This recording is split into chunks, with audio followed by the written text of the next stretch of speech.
This is Good Morning Indiana, working for you. Time right now is 4:27. It is Friday here, the Friday before Christmas. Thanks for joining us on Good Morning Indiana. I'm Lauren Casey. And I'm Meredith Barrick. We have a warning for you this morning, especially if you're planning to visit family members who might be in the hospital this holiday season. Many hospitals here in central Indiana putting on flu restrictions because they don't want their patients to get sick here in the middle of flu season. Yeah, so before you head out to the hospital to visit someone maybe who's sick, or even someone who maybe is having a baby or something over the Christmas holiday, you're going to want to check these flu restrictions. They restrict things like children under the age of 18, anyone who's showing any symptoms of being sick. So something important to keep in mind, the hospitals are doing their best to try to protect people from getting sick and getting the flu, which can be really deadly if you're a newborn baby, an elderly person, or someone who has a compromised immune system. So Stephanie Wade is going to be breaking down all the things that you need to know as these new restrictions were just put in place. And just a good reminder, as many of us will be gathering with our family members to continuously wash our hands, make sure you're not kissing those little babies and little kids just in case you do have the bug and you don't realize it. So we do want to take a turn now. Alyssa Donovan here with us. And Alyssa, yesterday morning was so cold. Ooh, it was bitter. This morning feels so much better, and it's only what, roughly 10 to 15 degrees warmer. Yeah, so we're in the 20s this morning, which is where we should be this time of year to start the day. As we head through the day, we are going to see those temperatures climb just a little bit warmer than what we saw yesterday into the upper 30s. Still just a little bit below average for this time of year. We're going to see partly to mostly cloudy skies throughout our Friday, and then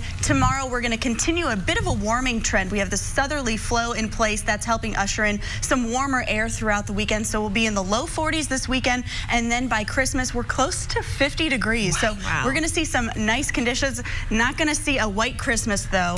That's the bad news, but it is going to be a nicer day with those temperatures a little bit above average. All right, we're planning a family walk on Christmas today. No kidding. So perfect weather for it. I think it'll be good weather for it, just to get some fresh air. All right, so another story we're talking about today, Rafael Sanchez is sitting down with the governor. We're getting ready to start a new year, 2020, and so he wants to see what his thoughts are on some of those hot button issues. Yeah, so we will have that exclusive interview at 6 a.m. learning more about what his plans are as we enter a new year. Yes, and now another story we are following right now is with the TSA. A lot of you are going to be traveling to your holiday destinations. A lot of people are probably leaving today, maybe after work this weekend or early next week to get to their Christmas decorations, or maybe you have people coming in town here to Indy. And there are a number of things the TSA wants to remind you so that things are smooth sailing when you get to the airport.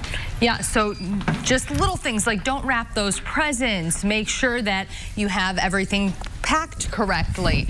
We'll have those tips coming up here on Good Morning Indiana. This is Good Morning Indiana, working for you. Now at 4:30 on Good Morning Indiana, a small church with a big impact on the community endures two devastating tragedies just a week before Christmas. How the congregation is pulling together and how you can help them rebuild. Plus, two men who say they were harassed by a former Lawrence Township deputy constable outside the Fashion Mall are now suing him and several others. Why lawyers for the men say the confrontation seen in a viral video should have never happened. And if you're experiencing the winter blues, why not start planning a tropical getaway? We've got details on a new nonstop flight out of the Indianapolis International Airport that won't break the bank. It is 4:30 here on your Friday morning. We have finally made it. It has felt like the longest week of all time. I'm Meredith Barrick. And I'm Lauren Casey, and I want to talk to Alyssa Donovan, who's thought it's Friday since Wednesday. So Alyssa, it's finally Friday. I know. We made it. I think I thought that because we had that snow. Yes, on it was Sunday, a rough Monday, start to the week. And just when the holidays are right around the corner, you're just excited for it. You're eager to get there. Yeah, I finished my shopping, so good we're for in you. good shape. And the forecast is in good shape, so that's the good news. Today, a little bit warmer than we started yesterday. Well, quite a bit warmer than we started yesterday. Some areas still in the teens this morning. Greenfield and Richmond are cooler spots on the map. We're at 26 here in Indianapolis. Feels a little cooler than that just due to that wind chill chill, but mostly we are seeing those conditions back to average for this time of year. You can see on our satellite and radar, things are very quiet right now. We are seeing clear skies this morning. We'll continue to see mostly clear skies throughout the day. We have a small disturbance that will move through this afternoon. What that's going to do, though, is just bring us a little bit of cloud coverage. High pressure is in control today, and it's going to stay that way over the next few days. We have that southerly flow in place. That's going to continue to bring us some warmer air throughout the weekend. Temperatures will climb into the low 40s. It's going to be a quiet weekend with some nicer conditions for you. Today, we're starting in the 20s. Temperatures will climb into the 30s this afternoon. Coming up, I'll have details on a very pleasant Christmas Day forecast. All right, Alyssa, thank you so much. Here is a live look right now. Your commute on the near south side, I-65 and Keystone Avenue. You can see that traffic here is moving along up to speed this morning. No major issues here to slow you down. Taking a look on the east side, I-465 and Brookville Road. East side traffic is also traveling up to speed. We'll continue to keep a close eye out for any major issues that might slow you down. Right now, no major delays to report around the metro area. There are new developments this morning about a confrontation caught on camera that led to the firing of a Lawrence Township deputy constable. I got my rights to do anything I want to do. I'm a police officer. You can't Video shows the constable demanding identification from two men after they left the Nordstrom rack on the northeast side of Indianapolis. Now those men are suing the constable, the security company he was working for, and Nordstrom. The lawsuit says the constable made 48 unconstitutional demands while calling the men suspicious and refusing to explain why he wanted them to show their IDs. It also says the constable wrongfully detained them when he wouldn't let them drive out of the parking lot. Eventually, an IMPD officer arrived and talked to the constable, then told the men they were free to leave. RTV6 has reached out to Nordstrom and the security company involved for a comment on the lawsuit. An update this morning on a homicide investigation on the city's west side. Police have arrested a teen they believe murdered another teen back in November. 16-year-old Dwan Taylor was taken into custody yesterday. He's being charged as an adult on the death of Elijah Taylor. Police say that the November 17th shooting happened at the Wildwood Village apartments during an attempted robbery. Elijah Taylor was found unresponsive when police arrived and declared dead at the scene. Dwan Taylor is charged with murder, robbery resulting in serious bodily injury, and dangerous possession of a firearm. And out of northwest Indiana, a man who claimed he was acting in self-defense when he fired 16 shots into a busy Walmart last year has been sentenced to prison. Last month, 27-year-old Alex Hughes was convicted on criminal recklessness charge for the September 2018 shooting in Hobart. Hughes said he was shooting toward a group of rival gang members. One man was shot 4 times, while another man in that group shot toward Hughes, striking a 9-year-old boy. Both victims sustained non-life-threatening injuries. Thursday, Hughes was sentenced to 3 years in prison. It is 4:34. A church on the city's southwest side needs your help after a fire damaged their building that caused $100,000 worth of damage. Sadly, the fire is just one of the recent events testing the congregation's faith. That church, the Church of Lord Jesus Christ, went up in flames Wednesday night along with everything that was inside, including Christmas presents waiting to be sent out to families in need, and the food pantry, which feeds hundreds of families every month. The church also recently lost its assistant pastor, Chris Smith. He was shot and killed last month at Jake's Pub while celebrating his bachelor party. Still, members of the small church are keeping the faith, hoping to rebuild. We always give back all we can to the neighborhood and to the people, and it's just a shame that for it all to be gone or just even postponed, because there's a lot of families out here that's in need. Maybe we can help restore this little place, because it's been a godsend for people. Well, if you'd like to help make donations or volunteer to help repair the damages to this church, you can reach out to us at workingforyou@rtv6.com, and we'll put you in contact with the church members. A new trend called micro-hospitals or neighborhood hospitals are popping up all across central Indiana. You've probably seen them near your home. St. Vincent currently has 5 open neighborhood hospital locations. They're in Avon, Castleton, Indianapolis, South, and Noblesville and Plainfield. This location here in Greenwood is soon to open. It's near State Road 135 and Smoky Row Road. These hospitals are designed to provide families with easy access to 24/7 emergency care that's close to home. Neighborhood hospitals can treat chest pain, heart attacks, headache, injuries, heavy bleeding, deep cuts, seizures, strokes, and broken bones. New this morning, Pittsburgh-based U.S. Steel Corporation plans to move some of its operation to a plant in Gary. This comes after the company announced it would be reducing operations at factories near Detroit beginning in April. Around 1,500 employees at Great Lakes Works were sent notices of the decision, but the company says the actual number of people affected will be lower. Indiana State Police welcomed 36 new troopers yesterday. The graduation marked the end of 25 weeks of intense training, totaling over 1,000 hours. Cadets received training on several topics, including criminal and traffic law, crash investigations, and defense tactics. Each graduating trooper will be assigned to one of 14 state police posts across the state. Indiana Fever legend Tamika Catchings has been nominated for this year's Naismith Memorial Basketball Hall of Fame class. Catchings, who played for the Fever from 2002 to 2016, will be on the ballot alongside Kobe Bryant, Tim Duncan, and Kevin Garnett, among others. Catchings was named the 2011 WNBA MVP, leading the Fever to the WNBA championship the following year. She also won 4 consecutive Olympic gold medals with Team USA. Finalists for the Hall of Fame will be announced during NBA All-Star Weekend in February. The class of 2020 will be announced during the NCAA Final Four in Atlanta in April.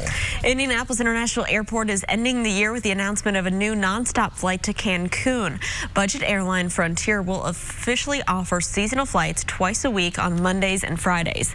This flight will make Frontier the only ultra-low-cost airline to offer Hoosiers a nonstop international flight. The inaugural flight will take off at 11:55 this morning. The top Democratic presidential hopefuls took to the stage for a 6th time last night. Straight ahead, we'll have a look at the night's biggest moments as candidates race toward the finish line. A mandatory gun buyback program in New Zealand has come to an end, while critics are calling the effort a failure, even though tens of thousands of guns are now off the streets. Alyssa. And it's not as cold to start our day today. We're back in the 20s where we should be. Temperatures warming into the 30s this afternoon. This is the start of a little bit of a warming trend as we head towards Christmas. I'll have all the details coming up.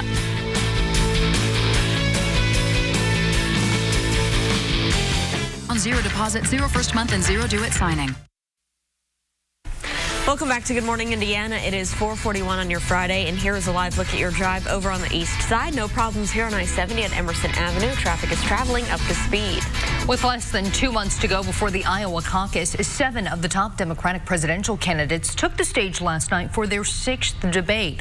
The 3-hour debate in Los Angeles coming on the heels of President Trump's impeachment.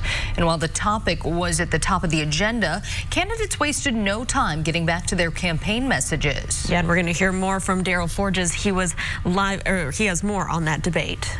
The smallest group of Democratic presidential hopefuls sharing the spotlight for the final time this year. The question is, why am I the lone candidate of color on this stage? 7 candidates gathering in Los Angeles for the PBS NewsHour Politico debate, less than 24 hours after the House voted to impeach President Donald Trump. I see this as a constitutional moment. We need to restore the integrity of the presidency. The president is not king in America. The law is king. Let me remind everyone that I'm the person who started the need to impeach movement over 2 years ago. The focus turning from the man they want to beat in November to the candidates themselves, many seeking to clarify their positions and personal character, hoping to make waves heading into the final weeks before the Iowa caucuses. We have to stop being obsessed over impeachment and start actually digging in and solving the problems that got Donald Trump elected in the first place. On issue after issue, we've got to break out of the Washington mindset. I can go toe-to-toe with Mr. Trump and take him down on the economy. Discussing topics like the economy, trade, healthcare, and climate change. Get back into the International Climate Change Agreement. I will do that on day 1. We need an economy that works for working families, not just the 1%. Among the targets on the stage, Mayor Pete Buttigieg, who's seen a surge in recent polls, especially in the early voting states. I would call on Mayor Buttigieg to prioritize this higher. Well, I've made clear that this will be a topic of day 1 action. I'm Daryl Forges reporting. Well, a prominent Christian magazine founded by the late Billy Graham published an op-ed calling for President Trump to be removed from office. The piece was written by Christianity Today's editor-in-chief, Mark Galley. He wrote it while the magazine typically stays out of politics to allow Christians to follow their own political convictions. Trump's impeachment was important enough to justify commentary. Galley also said that it's clear that Trump abused his authority and called his actions, quote, profoundly immoral. He also urged evangelicals to stop supporting the president. The White House has not commented yet on this piece. Meanwhile, the House handed President Trump a win Thursday, voting to pass his revised version of the North American Free Trade Agreement. The U.S.-Mexico-Canada Agreement, or USMCA, passed with overwhelmingly bipartisan support. The deal, for the most part, keeps NAFTA intact, but makes several key changes. Among them, giving U.S. farmers greater access to Canada's agriculture market. It also puts into place stronger provisions regarding the enforcement of labor and environmental standards. The bill now moves to the Senate, where a vote is expected early next year. In New Zealand, a mandatory gun buyback program has now ended. The initiative's goal was to get most semi-automatic weapons, along with certain kinds of ammunition and large capacity magazines, off the streets. The program was created following the attacks on 2 mosques in which 51 people were killed earlier this year. Gun owners in the country had until today to turn in the newly illegal firearms and parts. Police estimate around 32,000 people took part in the program, collecting more than $66 million in total. While the government touted this as a success, gun lobby groups say there's still tens of thousands of firearms still in circulation. Fires continue to burn in the state of South New Wales in Australia, and conditions are expected to worsen. The fire has burned through large sections of the Blue Mountains National Park, which is 55 miles northwest of Sydney. And the flames have now turned deadly. 2 volunteer firefighters died Thursday while on duty. 3 others were also injured.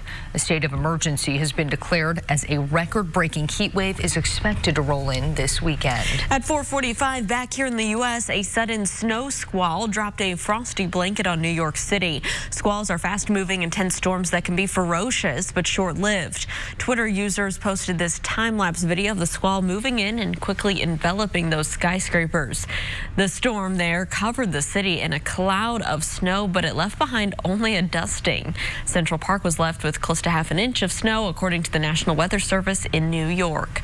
Back here at home, snow isn't in our forecast as we're heading into the weekend before Christmas, Alyssa. No, it's going to be a nice quiet forecast as we head into Christmas. Today, we are starting to see that quiet weather. We saw most of it start yesterday, but yesterday we started with that cold air. It's not as cold to start today. We're seeing those temperatures in the 20s this morning. We're going to continue this very subtle warming trend as we head into next week. Just in time for Christmas, those temperatures are close to 50 degrees. Right now, though, we are starting in the 20s this morning. It's 26 degrees in Indianapolis, Kokomo at 15, and then Bloomington at 30. So we still have a few cool spots on our map this morning. That's mostly due to the clear skies we had overnight and the clear skies that we have to start. Still clear this morning, a very quiet satellite and radar. We don't have any clouds covering us this morning. We'll continue to see mostly sunny skies to start our day with high pressure in control, and then we will build in a little bit of cloud coverage throughout the afternoon. Temperatures by the noon hour climbing into the mid-30s, only climbing into the upper 30s later today, with just a chance of seeing some of those high-level clouds this afternoon. We'll see a little bit more cloud coverage overnight into the weekend. Temperatures will start in the 20s tomorrow morning, and then we are going to start to see those temperatures closer to average, a little bit above average throughout the weekend, with those temperatures in the low 40s. Mostly sunny skies throughout our weekend, so it is going to be a quiet weekend, a good one to get outside, get that shopping finished up before the holiday. And looking at Christmas, temperatures are climbing as we head through the next several days. By Christmas Day, 47 degrees for our high, mostly sunny skies. So that means we're not going to see a white Christmas, because as those temperatures warm throughout the weekend, all that snow on the ground is going to melt off. And then we don't have a chance of precipitation in our forecast until after the holidays. So it's not going to be a white Christmas, but it is going to be a nice Christmas. You might want to plan something outdoors even. Today, we're starting with those temperatures in the 20s, not nearly as cold as we started yesterday. Yesterday, we started in the teens, felt like the single digits because of those wind chills. Those wind chills are not a factor today because we're under that southerly flow, so that's helping push in a little bit more warm air as we head through the day and throughout the weekend. Temperatures will climb into the mid-30s, upper 30s to the south of us this afternoon, and then we'll just see a mixture of sun and clouds throughout the day. Tomorrow, starting in the 20s again this morning, so we're going to continue with these colder nights, and then we'll see those temperatures warm throughout the day into the low 40s because of that sunshine that's going to be in the forecast over the next few days. Monday and Tuesday continuing that climb with mostly sunny skies, a mixture of sun and clouds on Tuesday for your Christmas Eve, but you can see those temperatures are going to be well above average by Christmas Eve and Christmas Day, highs almost to the 50s. All right, Alyssa, thanks so much. Here is a look right now. Your commute down in Greenwood, I-65 and Main Street. You can see traffic in this area is traveling smoothly northbound and southbound. No crashes to slow you down. So let's travel up to the north side, give you a live picture of I-465 and Keystone Avenue. Same story there. No crashes in this area on the north side to slow down your Friday commute. As you're making your list and checking it twice, make sure you check those shipping deadlines too. Christmas is less than a week away, and here are some of the biggest dates you'll need to know. First up, FedEx. Today is the last day to get your packages out for 2-day shipping, and you have until the 23rd for overnight shipping. For Target, Best Buy, and USPS, the deadline is also today. If you're an Amazon Prime member, you've got until Sunday. It's Sunday for Walmart too, and for UPS, it's Monday. We've got a list of all these deadlines on the RTV6 app. Toy maker Fisher-Price is getting some unwanted social media attention thanks to a new play set. It's called Fisher-Price's Snacks for Two Charcuterie or Meat and Cheese Board. The 15-piece set includes fake marble plates, a wood-accented cutting board, and real fabric napkins. There's also some faux snacks of salami, cheese, pull-apart grapes, and crackers. Some people are attacking the toy set for being too snooty or too hipsterish and too highbrow, but others are defending it, calling it cute and something they would have liked to have as kids. And Meredith, I'm in the boat. Nothing's too fancy. I think that's adorable. I think it's great. It teaches kids about culinary skills and things like that, and culture. And you don't mind if it gets left out because it's kind of cute. Yes, I'm in that boat too. Exactly. Yeah, it's a lot cuter than other clunky toys that are for sale right now. All right. Well, children in the Bahamas who lost everything in Hurricane Dorian are being sent some Christmas presents from Florida. Coming up, the special delivery that will warm your heart this morning. And coming up, all new at 5 o'clock, we're right in the middle of the flu season, and in an effort to keep the virus at bay at hospitals in Marion County, they're enforcing certain visitor restrictions. Our Stephanie Wade joins us live with a look at what those are coming up. But first, I'm Vinny Politan. Coming up today on Court TV, the dramatic conclusion of a heartbreaking case out of Iowa. Iowa versus Cheyenne Harris, a mother of 2 little children charged in the death of her newborn. Today on Court TV, you will see the dramatic verdict plus all the aftermath today on Court TV. Vinny, thanks. Don't forget you can watch the all-new Court TV live on your mobile device by visiting CourtTV.com. We'll be right back. At SteelDealers.com. It's 4:55 on your Friday, and here's a live look at traffic downtown. I-65 and I-70 at the North Split. No crashes or issues. You can see everything here is traveling just fine. It will be a very Merry Christmas for some children in the Bahamas who lost everything in Hurricane Dorian, thanks to the generosity of a group of Floridians. Thousands of toys were loaded into a plane heading for the Bahamas for children on the Grand Bahamas and Abaco Islands. The special delivery was Robert Arkin's birthday wish. My birthday wish is to hire a DC-3 and fill it with toys and send it over and have the kids have a big smile for Christmas, which they normally wouldn't have because they have nothing. The plane landed Thursday, and we are told Santa even dropped off a few gifts early. Very special. Look how jam-packed that plane is. Yeah, just that's so incredible. Cool. Love that. All right. Now, I also am loving the weather this morning and the forecast to come. Yeah, it's going to be a great forecast for our holidays. It's not going to be a white Christmas, which I know is a little bit disappointing for some people. A little bit of a bummer. But like you said, it's going to be a nice one. Maybe do something outdoors briefly, maybe a holiday walk with the family. Temperatures today are climbing into the 30s. We're starting in the 20s this morning, and then we'll subtly climb through the weekend and into next week. By Christmas Day, temperatures are into the upper 40s.